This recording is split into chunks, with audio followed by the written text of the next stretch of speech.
हरे कृष्णा। सभी भक्तों का स्वागत है आज की भगवद गीता क्लास में। पहले हम मंगलाचरण करते हैं। ओम अज्ञानतिमिरान्धस्य ज्ञानञ्जनशलाकया चक्षुरुन्मीलितं येन तस्मै श्रीगुरुवे नमः। श्रीचैतन्यमनोभीष्टं स्थापितं येन भूतले स्वयं रूपः कदा मह्यं ददाति स्वपदान्तिकम्। वन्देऽहं श्रीगुरो श्रीयुतापदकमलं श्रीगुरून् वैष्णवांश श्रीरूपं साग्रजातं सहगण वितं तं सजीवम् साधुवेतं सावधूतं परिजनसहितं कृष्णचैतन्यदेवं श्रीराधा कृष्णपादान् सहगणललिता श्रीविशाखान्विशाञ्च। हे कृष्ण करुणा सिंधु दीनबंधो जगतपते गोपेश गोपिका कांता राधा कांता नमस्तते। तप्त कांचन गौरांगी राधे वृंदावनेश्वरी वृषभानुसुते देवी प्रणमामि हरिप्रिये। वाञ्छाकल्पतरुभ्यश्च कृपा सिन्धुभ्य एव च पतितानां पावनेभ्यो वैष्णवेभ्यो नमो नमः। जय श्री कृष्णा चैतन्य प्रभु नित्यानंद श्री अद्वैत गदाधर श्रीवासादि गौर भक्तवृंद। हरे कृष्णा कृष्णा कृष्णा हरे हरे हरे राम राम राम हरे हरे। रामाय रामभद्राय रामचंद्राय वेदसे रघुनाथाय नाथाय सीताय पते नमः। नमः विष्णुपादाय कृष्णपृष्ठाय भूतले श्रीमते भक्तिवेदांत स्वामिने इति नामिने। नमस्ते सारस्वते देवे गौरवाणी प्रचारिणे निर्विशेष शून्यवादी पश्चात देशतारिणे। हरे कृष्णा। देखिए, तो भगवत गीता स्टार्ट करने से पहले मैं कुछ बोलना चाहता हूँ। और क्या बोलना चाहता हूँ कि श्रवण ध्यान पूर्वक करें, क्योंकि इसमें क्वेश्चन आंसर का भी सेक्शन है, वो भी चलता रहेगा। और ध्यान पूर्वक श्रवण करेंगे तो ही क्या क्वेश्चन आंसर का आंसर कर पाएंगे। और जब हम किसी क्वेश्चन का आंसर आंसर कर पाते हैं तो अंदर से खुशी होती है कि हाँ, हमने कुछ सीखा है। जैसे हम भौतिक मटेरियल लाइफ में देखें कि हम पूरे साल पढ़ाई करते हैं और जब क्वेश्चन पेपर आता है, फाइनल एग्जाम आता है, और हम जैसे ही पेपर पढ़ते हैं, फाइनल एग्जाम का पेपर, और पेपर पढ़ते ही हमें पता चल जाता है हाँ ये आता है मुझे, हाँ ये आता है, ये आता है, तो खुशी होती चली जाती है। कभी ऐसा हुआ है कि पेपर देख के ऐसा पेपर आया कि कुछ भी नहीं आ रहा है, तो कितना मूड खराब होता है। मेरे साथ एक बार हुआ था जब मैं 10वीं में था, और सेंटर मेरा गया था, में ही गया था कहीं, और मैं वहां जाके पेपर देखा तो एक भी प्रश्न का आंसर नहीं आ रहा था, एक भी। फिर पता है क्या लिखा? फिर ऐसे ही लिख दिया जो मन में आया वो। और उस टाइम पे मैं फेल हो गया था 10वीं में। गणित में 0 नंबर आया था मेरा। आया किसी का 0 आया? सही बताऊं तो गणित में 8 नंबर आए थे, लेकिन मैंने जो किया था वो सब अलग रामायण लिखी थी, फिर भी 8 पता नहीं कैसे दे दिए। क्यों दे दिए मुझे नहीं पता। सोचा अगर कॉपी भरी है तो कुछ तो दे दे। फिर दोबारा भरा, तब दोबारा पढ़ा फिर सही से, मन लगा के ध्यान से समझ के ट्यूशन लगा के, तो फिर 66 आए दोबारा में। तो ये एक एग्जाम्पल है कि जब हम किसी चीज को ध्यान पूर्वक सुनते हैं तो समझ में आता है। और अगर सिर्फ टाइम पास करने के लिए सुनते हैं कि बस आधे घंटा बैठना है और बैठ के टाइम को पार कर देना है। जैसे प्रभु जी बता रहे थे कि इस्कॉन वृंदावन में मंदिर में जपा चल रहा था, जपा सेक्शन, मतलब जपा हो रहा था सुबह 5:30 से। और प्रभु जी भी मंदिर में ही करते थे जपा। और जपा के बाद एक भक्त खड़े हुए और धोती को झाड़ के बोलते हैं, आज का तो निपट गया। तो निपटा रहे हैं क्या कि आज का तो निपट गया? जैसे इन्होंने भी एक बार बोला था, तुलसी आरती तो निपट गई। और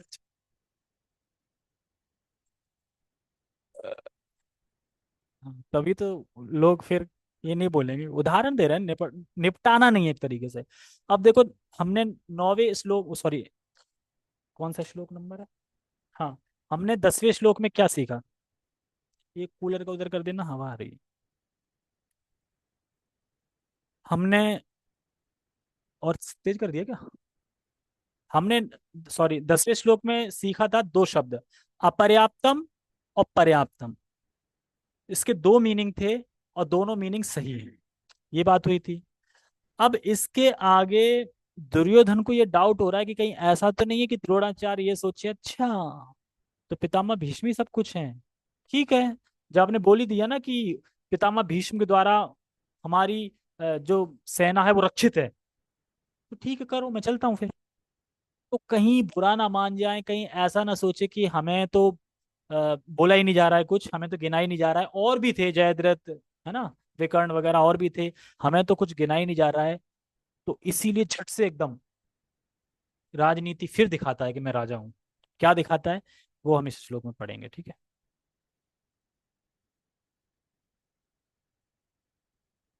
ठीक है। अयनेषु च सर्वेषु यथा भागम वसिष्ठता, यथा भावम अवस्थिता,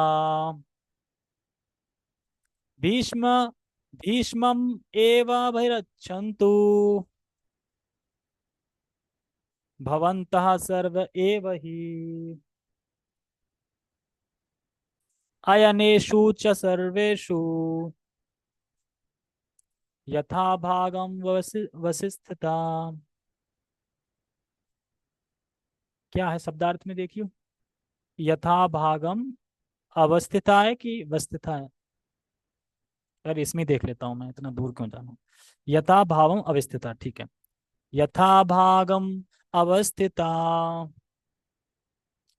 भीष्मम एव भीष्मम एव भैरक्षन्तु अभिरक्षन्तु भीष्मम एव अभिरक्षन्तु भवन्तः सर्व एव हि। तो अगर कहें कि भीष्म देव इम्पोर्टेंट है, वही रक्षा कर लेंगे, तो मेरी क्या जरूरत है? मेरी जरूरत है? तो कह रहा है नहीं नहीं, ऐसा नहीं है। अब वह वृद्ध हो गए हैं, अब वह बूढ़े हो गए हैं, और हो सकता है कि वह एक तरफ युद्ध कर रहे हो तो पीछे से कोई तीर मार दे। इसलिए आपकी सबकी जरूरत है, कोई कहीं नहीं जाए, अपने अपने मोर्चों पे खड़े रहो। सबकी जरूरत है, अपने अपने द्वार पे खड़े रहो तलवार लेके, सबकी जरूरत है। और सभी लोग निगरानी रखो पितामह भीष्म की, क्योंकि पितामह भीष्म सबसे पुराने अनुभवी सेनापति हैं। अगर वो नहीं रहे ना तो हम युद्ध हार जाएंगे, और वो जब तक हैं हम युद्ध जीत जाएंगे, हम युद्ध जीते हुए हैं। तो इसलिए एक तरह से मक्खन लगा रहा है लोगों को, वहां पे कह रहा है कि पीछे अटैक कर दे, तो इसीलिए कह रहा है कि नहीं, आप भी सब लोग, सैनिक वैनिक सबको बता रहा है, सब लोगों को ध्यान रखना है, खासकर पितामह भीष्म, क्योंकि वो आगे युद्ध कर रहे हैं, पीछे तो नहीं कर रहे हैं ना, पीछे से कोई मार दे तो, बगल से कोई मार दे तो, पीछे सेना होगी, वहां एक दूसरे की किसको किसको बातें सुनाई पड़ रही हैं ज्यादातर, है इतनी भीड़ इतनी आवाज। अभी तो युद्ध थोड़ी हो रहा है। अरे सेनापति जो मेन मेन कमांडर वो तो आगे होते हैं ना सब, तो उन्हीं से तो बोलेगा, उनके पीछे भी रहना। मान लो कि एक द्वार पे खड़ा है, तो उस द्वार के भी जितने भी सेना होगी उसके अंडर में होंगी, उसके हिसाब से चलेगी। तो मेन जो कमांडर है वो देखेगा ना, उसे ध्यान रखना है कमांडर को। तो जैसे कि जैसे कि जब यहाँ पे चलो इंडिया पाकिस्तान के युद्ध में आ जाओ, इंडिया पाकिस्तान का युद्ध होता है तो देखते हैं ना कि फलाना फलाना कैप्टन वहां लगे हैं, फलाना फलाना कैप्टन वहां लगे, तो कैप्टन मतलब पीछे जो भी सैनिक हैं उनके ऊपर एक सीनियर सीनियर कप्तान होते हैं, कैप्टन होते हैं, जो उनको इंस्ट्रक्शन देते हैं। हम भी तो देखते हैं, हम जब धाम जाते हैं तो नहीं होते कोई सीनियर प्रभु जी एक के संग होते, एक टोली के संग, उसी प्रकार से। अरे भाई सेनापति पीछे होगा सेनापति आगे होगा ना। हाँ चौड़ाई में होगा तो वहां पे शांत वातावरण था, और वो बोल रहा है तो सुनाई पड़ेगा ना, क्योंकि संजय बोल रहा है ना, और युधिष्ठिर वो धृतराष्ट्र सुन रहे हैं। अब कोई कहे कि 10,000 ऋषियों को भागवतम सुनाई थी, तो 10,000 कितनी दूर तक बैठोगे, सुनाई पड़ गया, वो माइक तो था नहीं तब, तो कैसे सुना? मैंने सुना। मुझसे आपने सुना, आपसे उसने सुना, तो पीछे तक नहीं सुनाई पड़ेगा। अरे दुर्योधन बोल रहे हैं कि सबकी जरूरत है। पीछे, अरे दुर्योधन बोल रहे हैं कि सबकी जरूरत है, नहीं पहुंचेगी आवाज पीछे तक। हाँ, तो ऐसे ऐसे ऐसे करके पहुंच जाती है आवाज। तो सबको पता चल रहा था कि क्या चल रहा है क्या नहीं चल रहा है। गुरु परंपरा, ठीक है। तो इसलिए कह रहे हैं अयनेषु च सर्वेषु, सभी मोर्चों पर। मोर्चा समझते हैं, मोर्चा क्या, आपको ये मोर्चा संभालना, जैसे जब हम अभी जन्माष्टमी सेवा पे गए थे, आपको ये वाला पकौड़ा संभालना है, आपको ये वाला पकौड़ा संभालना है। सब लोग समझ गए ना कितने पकौड़े हैं, कितने पकौड़े, 6 पकौड़े हैं, और 6 पकौड़े हमारी जिम्मेदारी पे दिए हैं, और 6 पकौड़ों पे ध्यान रखना है। सब लोग कहा, पकौड़ा क्या है? पकौड़ा वो जो व्हाइट व्हाइट तंबू सा लगा है ना, ऐसे मुंह करके पकौड़े की तरह फलाना फल लगे। पकौड़ा, पकौड़ा तंबूसा पकौड़ा। तो एक गेट नंबर 3 पे पकौड़ा था, एक गेट नंबर 4 पे पकौड़ा था, एक गेट नंबर 4 पे पकौड़ा था। तो इन सब पकौड़ा पे जिम्मेदारी हम सभी जो प्रसादम सेवा में थे उनको दी गई थी। लेकिन हालांकि कोई कहीं हो गया, कोई कहीं हो गया, कोई कहीं हो गया, वो ऐसा गया। तो कुल मिला के क्या मतलब है कि अपने अपने मोर्चों पर, अयनेषु च सर्वेषु, अपने अपने मोर्चों पर, यथा भागम अवस्थिता, जो आपको भाग दिया गया है, मान लो अपने अपने मोर्चों पे आपको जो भाग दिया गया है, मान लो मैंने बोला कि आप यहाँ खड़े हो जाओ, आपका भाग ये है, आप ये संभालोगे। तो जो जो आपको भाग दिया गया है उसमें अवस्थित रहिए, चौकन्ने होके, एकदम अच्छे से। ठीक है, तो उस किसी को जाने की जरूरत नहीं है, सब रहिए, तैनात रहिए, मतलब कहना तो तैनात रहिए, यहाँ पे तैनात रहिए। और जैसे कि हम सुनते हैं कि अगर लोगों को भक्ति में जोड़ना है, किसी भी चीज में जोड़ना है, अगर आप उसकी बड़ाई कर दोगे ना, उसकी अहमियत दिखा दो, आपकी जरूरत है, तो बड़ा वो प्रसन्न हो जाता है। जैसे कि मान लो अ, फलाना फलाना मीटिंग है, अब मीटिंग में बोले तो मुझे आप आए नहीं, अरे आपके बिना कैसी मीटिंग होगी, आप तो जरूर आना है, आपको तो ये वो, तो उसे लगेगा अच्छा, अरे यार हमारी इंपॉर्टेंट भी है, कुछ लगेगा कि नहीं लगेगा। और मान लो कि नहीं जा रहे, तो कोई पूछे नहीं आ रहे प्रभु जी, ठीक है कोई बात नहीं, तो लगेगा यार हमारी कोई जरूरत भी नहीं है। तो इसलिए दुर्योधन बड़ा चालू है, सबको बोल रहा है कि आपकी जरूरत है, सबकी जरूरत है, कोई कहीं नहीं जाएगा। पितामह भीष्म अब वृद्ध हो चुके हैं, इस तरीके से बोल रहे हैं। और क्या कह रहे हैं, भीष्मम एवाभि रक्षन्तु भवन्तः सर्व एवहि, यानी तो वह जाके क्या करें, आपने दुर्योधन ने बोल दिया कि सब अपने अपने मोर्चों पे खड़े हो जाओ, अपने भाग पे खड़े हो जाओ, खड़े होके क्या करें? तो कह रहे हैं भीष्म जी की रक्षा करें, भीष्म की रक्षा करें, क्योंकि भीष्म बुद्धिमान है, इसलिए हमें आवश्यकता है, ऐसा ना हो कि पीछे से कोई वार कर दे उनसे। तो आप सभी लोग महान हैं, महत्वपूर्ण, सभी लोग भीम की सहायता करें। तो इसे कह रहे हैं भवंतः सर्व एव ही, आप सभी लोग महान हैं, सभी लोग रक्षक हैं, सैनिक हैं, तो सभी लोग कृपया पितामह भीष्म की रक्षा करें।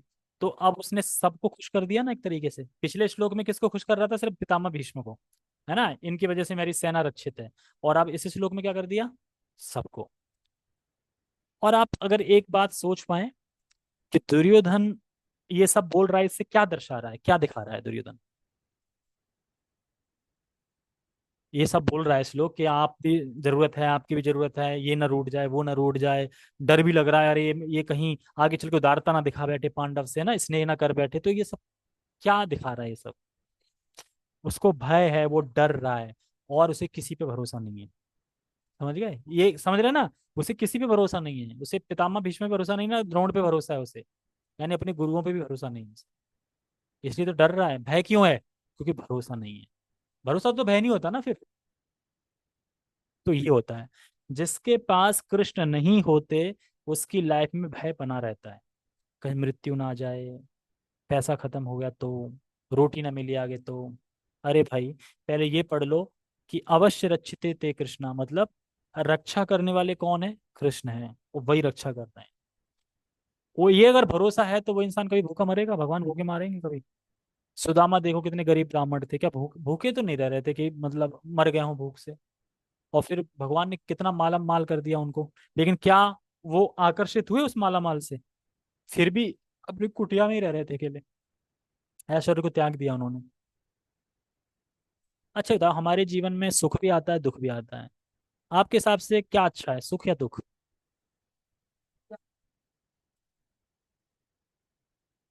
हम्म, सुख भी आएगा। हाँ। अच्छा, जूम वाले, एक की प्रोफाइल खुली है खाली, यही समझदार हैं, बताओ। सुख या दुख में क्या जरूरी है, मतलब क्या आना चाहिए तो अच्छा लगेगा, सुख या दुख? मुंडी ला के बता दो, सुख या दुख? सुख अच्छा है।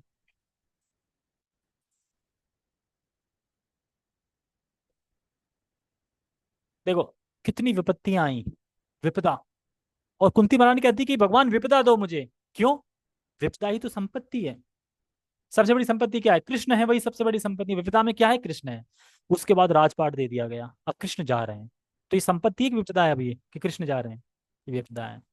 तो भक्त के लिए तो दुख हो या सुख हो, वो दोनों में ही भगवान का स्मरण करता है और भगवान को याद करता है। लेकिन जब दुख आते हैं तो ज्यादा करता है।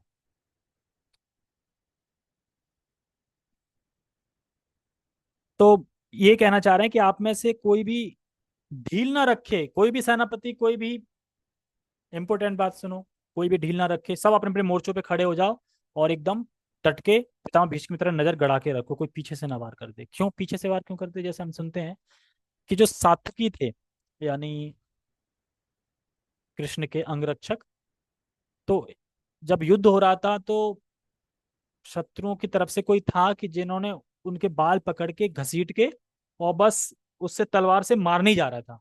इतने पे अर्जुन ने क्या किया, तुरंत पीछे से तीर चला दिया, वो मर गया। तो अर्जुन कहते हैं कि देखो, वैसे पीछे से वार करना नहीं चाहिए, लेकिन सात्विकी के पास कोई हथियार नहीं था अभी, फिर भी आप घसीट के मार रहे थे, पहले तो ये गलत था। और दूसरा, वो मेरा अंगरक्षक में है, मतलब तो मेरा फर्ज है उसको बचाने का, मैंने इसलिए तीर चलाया। तो इसीलिए वो दुर्योधन सोच रहा है कि ऐसा ना हो कहीं पीछे से कोई तीर चला दे। कोई भी चला सकता है, कहीं से भी तीर आ सकता है। तो इसीलिए युद्ध में देखते हैं, एक बैक एंड पार्टी रहती है, एक बैक एंड टीम रहती है। बैक एंड टीम मतलब कि युद्ध चल रहा है, एक बैक एंड दूर से देखने वाली, मतलब पीछे आसपास कहीं और से, कहीं से कुछ तो नहीं आ रहा है, एक अलग होती है फोर्स। ऐसे ही यहाँ पे भी बता रहे हैं कि आप ध्यान रखना, सावधानी से देखना। तो सभी अपने अपने प्रवेश द्वारों पे, तो वहां पे द्वार थे क्या? कुरुक्षेत्र में द्वार थे क्या? द्वार बने थे वहां पे, गेट? लेकिन सेना के द्वार थे। सेना इस तरीके से व्यू रचना थी, जैसे गेट बना देते हैं ना एक हमारी सेना, जैसे जब व्यू रचना में अभिमन्यु घुस जाते हैं, तो एक व्यू रचना होती है एकदम घर की तरह, मतलब एक प्रवेश कर गए कमरे में, उसमें फिर प्रवेश कर गए, उसको तोड़ के, इस तरीके से है। इस तरीके का सब था। तो दुर्योधन यही है कि सोच रहा था कि जो द्रोण है, द्रोणाचार्य हैं और भीष्म है, ऐसा ना हो कि आगे चल के उदारता दिखा बैठे, या द्रोण कुछ उदारता दिखा बैठे, उदासीन हो जाएं। तो यह श्लोक बोल रहा है कि आप चले जाएंगे तो कैसे चलेगा, आपकी तो बहुत जरूरत है, क्योंकि पितामह भीष्म बूढ़े हो गए हैं, आप उनकी सहायता करो। तो उनको काम में लगा रहा है एक तरीके से। कहने का अर्थ है कि आप सभी लोग भीष्म की रक्षा करें, और सहज होके एकदम, बिल्कुल गंभीरता से रक्षा करें। तो इस तरीके का ये सब बता रहा है। और यहाँ पे बता रहे हैं कि जब जब ये 10वां श्लोक बोल दिया, तो अर्जुन के मन में, पहले हम अनुवाद पढ़ लें एक बार, है ना? अनुवाद नहीं पढ़ा हमने।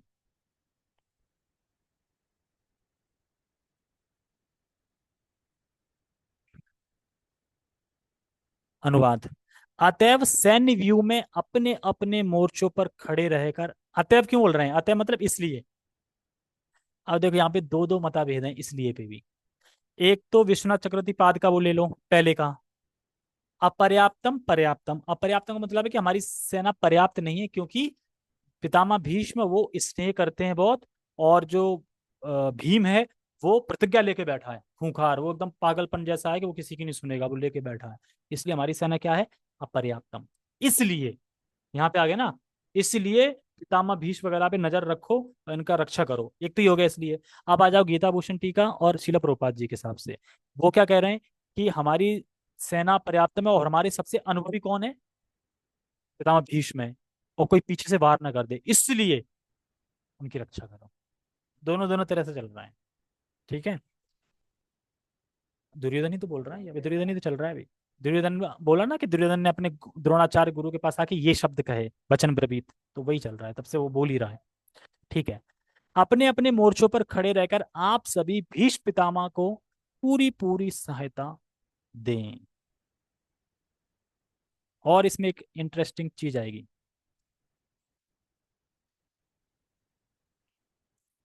क्यों वो सोच रहा था कि इसने ना दिखा बैठे?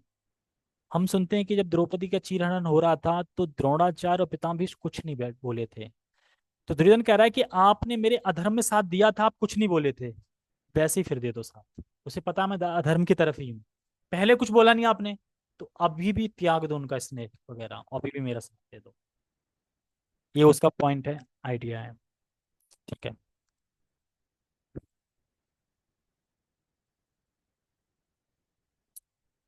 भीष्म पितामह के शौर्य की प्रशंसा करने के बाद दुर्योधन ने सोचा कि कहीं अन्य योद्धा ये न समझ लें कि उन्हें कम महत्व दिया जा रहा है। अतः दुर्योधन ने अपने सहज कूटनीति ढंग से स्थिति संभालने के उद्देश्य उपयुक्त शब्द कहे। क्या शब्द कहे? उसने बलपूर्वक कहा, समझ में आया कि भीड़ थी तो बलपूर्वक बोला, बलपूर्वक कहा कि भीष्मदेव निसंदेह महानतम योद्धा हैं, किंतु अब वे वृद्ध हो चुके हैं। अतः प्रत्येक सैनिक को चाहिए कि चारों ओर से उनकी सुरक्षा का विशेष ध्यान रखें। हो सकता है कि वे किसी एक दिशा में युद्ध करने में लग जाएं और शत्रु इस व्यस्तता का लाभ उठा ले। अतः यह आवश्यक है कि अन्य योद्धा मोर्चों पर अपनी अपनी स्थिति पर अडिग रहें, यानी अपने अपने मोर्चों पर अपने अपने भाग पर डटे रहें, और शत्रु को व्यू ना तोड़ने दे। व्यू बना रखा है, और शत्रु को व्यू ना तोड़ने दे। दुर्योधन को पूर्ण विश्वास था कि कुरुओं की विजय भीष्मदेव की उपस्थिति पर निर्भर है। उसे युद्ध में भीष्मदेव तथा द्रोणाचार्य के पूर्ण सहयोग की आशा थी, क्योंकि वह अच्छी तरह जानता था कि इन दोनों ने उस समय एक शब्द भी नहीं कहा था जब अर्जुन की पत्नी द्रौपदी को असहाय अवस्था में भरी सभा में नग्न किया जा रहा था, और जब उसने उनसे न्याय की भीख मांगी थी। वह जानते हुए भी कि इन दोनों सेनापतियों के मन में पांडवों के लिए स्नेह था, दुर्योधन को आशा थी कि वे इस स्नेह को उसी तरह त्याग देंगे जिस तरह उन्होंने ध्रुत कीड़ा के अवसर पर त्याग दिया था। स्नेह तो है, तो कह रहे हैं स्नेह उसी तरह त्याग दें जैसे ध्रुत कीड़ा पे त्यागा था। अब यहाँ पे समझने की बात यह है, देखो किसका आ रहा है। अच्छा, देखो, दो दो बातें इसमें, दो बातें बोल रहे हैं। एक तरफ शिला प्रभुपाद जी कह रहे हैं कि उसको दोनों पे पूर्ण विश्वास, हाँ, और दूसरी तरफ कह रहे हैं कि उसको संदेह भी था। एक तरफ पूर्ण विश्वास है मुझे, आपने वहां पे साथ दिया यहाँ भी देंगे, एक तरफ संदेह भी है। ऐसा क्यों? क्योंकि वह अच्छे से जानता था कि द्रोण और भीष्म पांडव के प्रति स्नेहल हैं, अभी भी हैं, इसलिए उसे संदेह था। लेकिन पूर्ण विश्वास था कि तब नहीं बोले, जब इतना वो हो रहा था तब कुछ नहीं बोले, तो शायद अब ना बोले, तो इसलिए पूर्ण विश्वास भी कह रहा है, पूर्ण विश्वास भी। दोनों तरफ से चालें चल रहा है। देखो, द्रोणाचार्य और भीष्म का कुरुवंश के जो राज सिंहासन की जो निष्ठा थी, उस पर तो दुर्योधन को पूर्ण विश्वास था कि राज सिंहासन की वजह से ही ये दोनों ने आपत्ति नहीं दिखाई थी, क्योंकि उन्होंने प्रॉमिस किया था कि इस राज सिंहासन पे जो होगा मैं उसका कहना मानूंगा। तो धृतराष्ट्र कुछ बोल नहीं, अचुक है ना, तो इसलिए वो कुछ नहीं कर पाए दोनों। धृतराष्ट्र कुछ बोल देते, अगर थोड़ा इशारा भी कर देते, पितामह भीष्म की तो आवाज ही काफी थी, और आवाज कहते हैं दुर्योधन ये क्या कर रहे हैं, इतने दुर्योधन कांप के ना बैठ जाता है। भीष्म वो बहुत पावरफुल थे, लेकिन दुर्योधन वो भीष्म भीष्म कुछ बोली नहीं, क्यों? क्योंकि धृतराष्ट्र चुप थे। राजा कौन था? धृतराष्ट्र। उन्होंने क्या कसम खाई थी? इस राज सिंहासन पे जो भी होगी मैं निष्ठापूर्वक उसकी मानूंगा, तो इसलिए पूर्ण विश्वास था कि राज सिंहासन पे मेरे पिता हैं, तो इससे तो वो नहीं जाएंगे। लेकिन इसने है अंदर से, उस पे थोड़ा दोष था, मतलब मतलब वो था, क्या बोलते हैं, क्या पढ़ा था मैंने भी, उस पे थोड़ा संदेह था, हाँ। जैसे कि अगर हम पितामह भीष्म के शक्तिशाली का सुनते हैं, तो जब विचित्रवीर नाम था कि विचित्रवीर नहीं था, कुछ और था, विचित्रवीर ही था, हाँ, ये भाई थे उनके। तो शादी के लिए काशीराज गए थे, और जहाँ उनके बच्चों का स्वयंवर हो रहा था, मतलब तीन थे, अम्बे अम्बा अंबाला अंबिका, तीन, तीनों को उठा के ले आए वहां से। अब बताओ, कोई किसी के राज्य में जाके अकेले उठा के ले आएगा तीन स्त्रियों को? यानी कोई रोक ही नहीं पाया, कोई लड़ ही नहीं पाया, देख के लड़ रहे तो वो ऐसी काटे, इतनी शक्ति थी। बाद में फिर वो एक शिखंडी बन के आई, जो उसके वजह से वो हाथ, मतलब हथियार डालने पड़े, तो ये हम सुनते हैं। तो बहुत पावरफुल थे, तो उनके सामर्थ्य की कोई सीमा ही नहीं थी, फिर भी वो कुछ नहीं बोले, क्योंकि धृतराष्ट्र चुप थे, इसलिए। सर से यहाँ पे वो कुछ उनके पिछले जीवन का है, कुछ था कि उन्होंने भी किसी को भेजा था ऐसे करके, तो ये उनका कुछ कर्म था बाकी, कुछ 101 का। तो क्या हुआ? भगवान की इच्छा है ना। उनको भाग महाजन तो थे, लेकिन उनको इच्छा मृत्यु का खाली वरदान था कि मैं जब चाहूं तब मर सकता हूँ। अरे महाभागवत थे तो क्या वो मतलब यहाँ पे आएंगे जो 101 जन्म में जो किया है तो उसका रिएक्शन तो मिलेगा ना।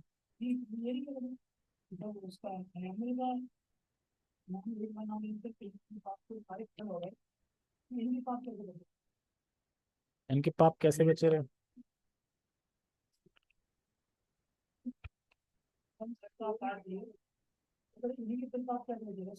आप बताइए क्यों क्यों लेटे? मतलब मैंने तो यही सुना है कि कांटो पेड़ पे फेंक देता या कांटे शोर है तो एक ही बात है, मतलब किसी।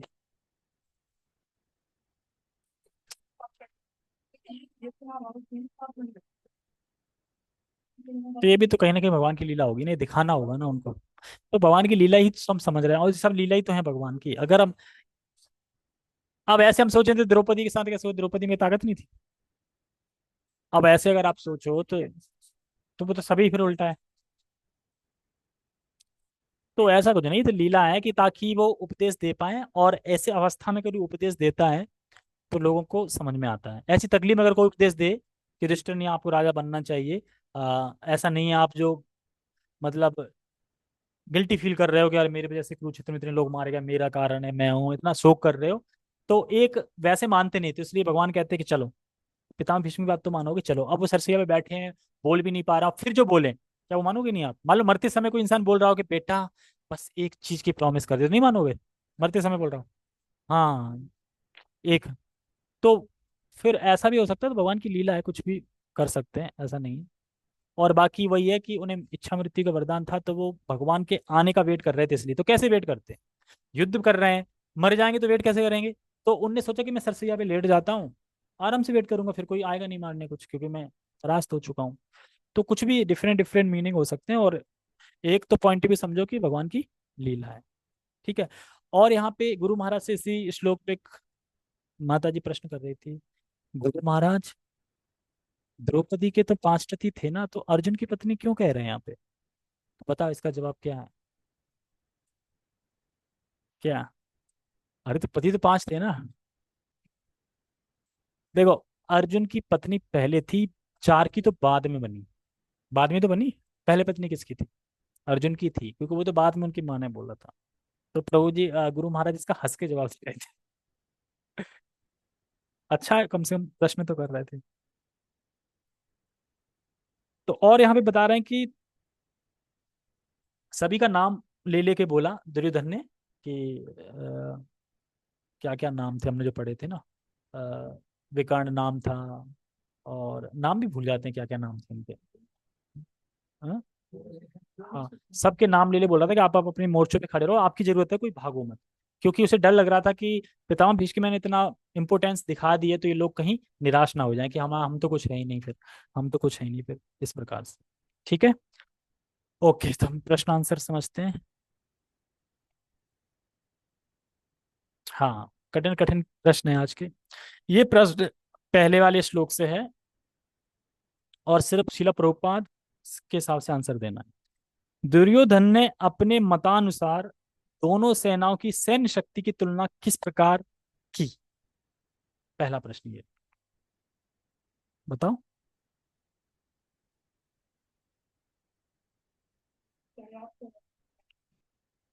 क्या?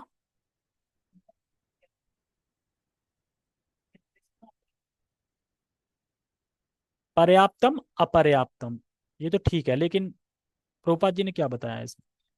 प्रभुपाद जी ने बताया अपरिमेय। परिमेय मतलब अपरिमेय मतलब अनलिमिटेड। अनलिमिटेड बताया ना शिला प्रभुपाद जी ने, और उनकी लिमिटेड। यही आंसर। दूसरा है, और किस कारण से वह भीम से ईर्ष्या करता था? दुर्योधन किस कारण से भीष्म से ईर्ष्या करता था? हाँ, ये मृत्यु का। ये मृत्यु कारण, ठीक है। और एक और है, एवं किस कारण से अपनी विजय के प्रति आश्वस्त था। अपनी विजय के प्रति आश्वस्त था कि मेरी विजय होगी, किस कारण से। हाँ ये भी है। और पिछले श्लोक से ये भी है कि अभी श्लोक में भी है कि ध्रुत कीड़ा के टाइम पे भी ये बोली नहीं थी कुछ, इसलिए आश्वस्त था।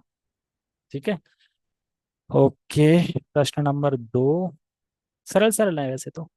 दो, भीष्म पितामह के शौर्य की प्रशंसा करने के बाद दुर्योधन ने अन्य योद्धाओं से भीष्म पितामह को सुरक्षा प्रदान करने के लिए क्यों क्यों कहा। हाँ, निरुत्साहित ना हो जाए इसलिए भी, और क्योंकि आप पीछे और साइड पे तो देख नहीं रहे हैं, तो पीछे और साइड से सुरक्षा करते रहे। हाँ, इसलिए दुर्योधन को युद्ध में भीष्म देव द्रोणाचार्य के पूर्ण सहयोग की आशा क्यों थी।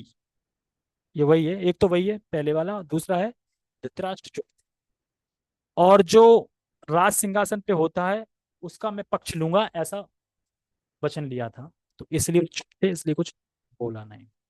चौथा, श्लोक के अनुसार अपर्याप्तम और पर्याप्तम शब्दों का अर्थ बताइए, एवं यह कौन सी सेनाओं को इंगित करते हैं। अपर्याप्तम कौरवों की सेना को इंगित करता है, और पर्याप्तम पांडवों की सेना को करता है। अपर्याप्तम मतलब अनलिमिटेड, और पर्याप्तम मतलब सीमित। और अब श्री विश्वनाथ चक्रवर्ती पाद के हिसाब से पर्याप्तम क्या है, उल्टा, पर्याप्तम मतलब पूरा नहीं है मतलब, और पर्याप्तम मतलब वो पूर्ण है। ठीक है, लास्ट प्रश्न।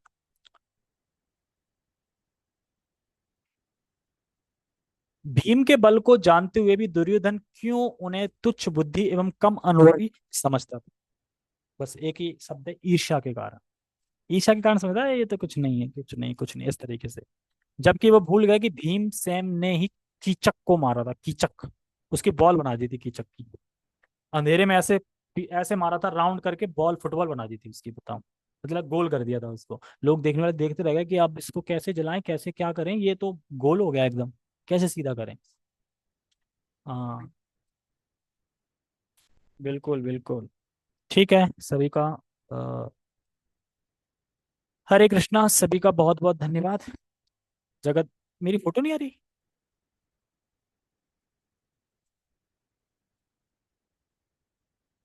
मेरी फोटो चलेगी, लोग फिर कहेंगे लोग खुद तो प्रोफाइल ऑन ऑफ कर दी।